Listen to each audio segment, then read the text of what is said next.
बिस्मिल्लाहिर्रहमानिर्रहीम। अस्सलाम वालेकुम। Welcome to info world galaxy. इस वीडियो में social study history 8th class geography का पेपर हम देखेंगे। First term school based assessment 2024-25। इसमें ऑब्जेक्टिव आपकी 10 MCQs होंगे। हर एक MCQs आपका 1.5 मार्क्स का होगा। 15 मार्क्स के आपकी ऑब्जेक्टिव होगी। सब्जेक्टिव आपके 35 मार्क्स के होंगे। टोटल मार्क्स आपके 50 होंगे। 1 घंटा 30 मिनट आपको दिया जाएगा। सबसे पहले हिस्से हम मरूज़ी की तरफ चलते हैं। पहला है ज़्यादातर समुद्री आलूदगी होती है, तो इसका सही जवाब है डी, सतह ज़मीन पर इंसानी सरगर्मियों से। सवाल नंबर 2, 4 बरआज़मों के साथ साहिल रखने वाले बहर है।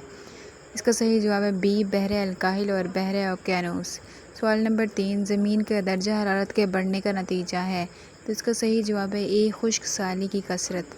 सवाल नंबर 4, सतह अमेरिका जैसी आबो हवा रखने वाले ममालिक हैं। इसका सही जवाब है ए, मलाइशिया और इंडोनेशिया। सवाल नंबर 5, ज़राए आमदोरफ्त के लिए इस्तेमाल होने वाले ईंधन से पैदा होने वाले अखराज बाइस बनते हैं। सही जवाब है सी, हवाई आलूदगी। आप स्क्रीनशॉट भी ले सकते हैं और आप इस तरह से याद भी कर सकते हैं। अपने दोस्तों को भी लाजमी भेजिएगा और इससे अच्छी तरह से प्रिपेयर कीजिएगा। सवाल नंबर 6, जंग पॉलिसी लड़ी गई, तो इसका सही जवाब है सी, 23 जून 1757 को। सवाल नंबर 7, अमीर जाफ़र और मीर कासिम का बाहमी रिश्ता था, तो इसका सही जवाब है सुसर और दामाद। सुसर और दामाद थे। सवाल नंबर 8, औरंगज़ेब आलमगीर की वफ़ात के बाद मरकज़ी हुकूमत से अलहदगी का ऐलान करने वाले अहम सूबे थे। इसका सही जवाब है बंगाल, हैदराबाद और ओध।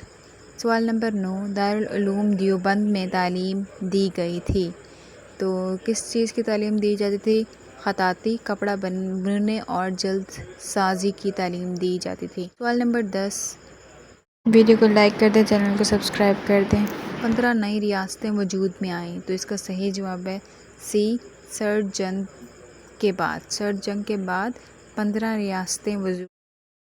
ये MCQs भी आप देख लें। पहले का सी है, दूसरे का बी है, तीसरे का बी ए, पाँचवें का डी, छठे का बी, सातवें का बी, आठवें का बी, नौवें का ए। इंग्लिश में भी दिए हुए हैं, ये भी आप स्क्रीनशॉट भी ले सकते हैं और इसको रिवाइज़ भी कर सकते हैं। और आंसर दिए हुए हैं, आप इसको पढ़ते जाएं, रिवाइज़ करते जाएं, याद कर लें ये सारा कुछ। ये स्क्रीन को रोक के भी पढ़ सकते हैं, ठीक है। और मेरी वीडियो को लाइक कर दें, चैनल को सब्सक्राइब कर दें। नेक्स्ट ऑब्जेक्टिव है, पहले का ए, दूसरे का बी, तीसरे का ए, चौथे का बी, पाँचवें का भी बी। अब नेक्स्ट है, पहले का ए, दूसरे का ए, तीसरे का बी, चौथे का डी, पाँचवें का सी, छठे का डी। इस तरह से आप सारा हिस्सा 2 में आबी आलूदगी से रात बयान करें।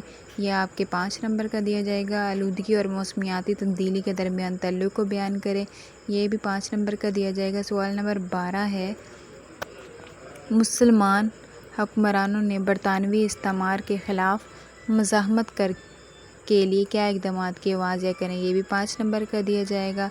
सेकंड, आप ईस्ट इंडिया कंपनी की तजारती सरगर्मियाँ बरसगीर के मकामी माशियत को कैसे मुतासिर हुआ, ये भी 5 नंबर के दिया जाएगा। सवाल नंबर 13 है, ये आपका लॉन्ग क्वेश्चन होगा, बर्लिन एयर लिफ्ट को बयान करें। ये आपका 8 नंबर का देंगे। दूसरा है, सर्द जंग की इलामात की वजाहत करें। ये आपका 7 नंबर का होगा। इसके आंसर भी आपको आगे शेयर की जाएंगी। आपने इसको देख लेना है अच्छे से और अच्छे से याद कर लेना है। स्क्रीनशॉट भी ले सकते हैं और इसको वैसे भी याद कर सकते हैं, और जो टीचर ने करवाया वो भी आप कर सकते हैं। हिस्सा 2 आपको इसके आंसर मैं आपको शेयर करने लगी हूँ। आप आलूदगी के असरात बयान करें। ये आपके मैंने हाईलाइटेड कर लिए हैं। आप इसका स्क्रीनशॉट भी ले सकते हैं, अच्छे से प्रिपेयर भी कर सकते हैं। मैंने हाईलाइट कर लिए हैं। आप इंग्लिश साइड पे भी हाईलाइट कर दी और उर्दू साइड पे भी हाईलाइट कर दी। आप अच्छे से पढ़ लें। सेकंड है, describe the relationship between pollution and climate change. ये भी इंग्लिश साइड पे भी कर दें, ये भी यहाँ पे भी कर दें। आपने इसको भी अच्छे से पढ़ लें और स्क्रीनशॉट भी ले सकते हैं।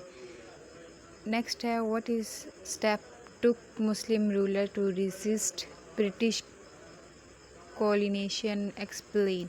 ये 5 मार्क्स का है। इसको भी मैंने हाईलाइट कर दिया है। नेक्स्ट क्वेश्चन है, how did the activities of the east India company affect the local economy of the sub continent. इसको भी मैंने हाईलाइट कर दी, ये भी आप देख लीजिएगा, अच्छे से पढ़ लीजिएगा, या फिर जो टीचर ने करवाया वो भी कर लीजिएगा, आप कर सकते हैं जो आप करना चाहें, ठीक है। नेक्स्ट क्वेश्चन है, right and note on British airlift. Burn airlift को बयान करें, ये भी आप पढ़ लीजिएगा, देख लीजिएगा, इसको मैंने हाईलाइट कर लिया है। लेफ़्ट साइड पे इंग्लिश है, उर्दू इंग्लिश में भी दिया हुआ है, उर्दू का भी दिया हुआ है। अगर कोई भी और क्वेश्चन पूछना है तो वो भी आप पूछ सकते हैं। अगर वीडियो अच्छी लगी तो वीडियो को लाइक कर दे, चैनल को सब्सक्राइब कर दे। Thank you so much.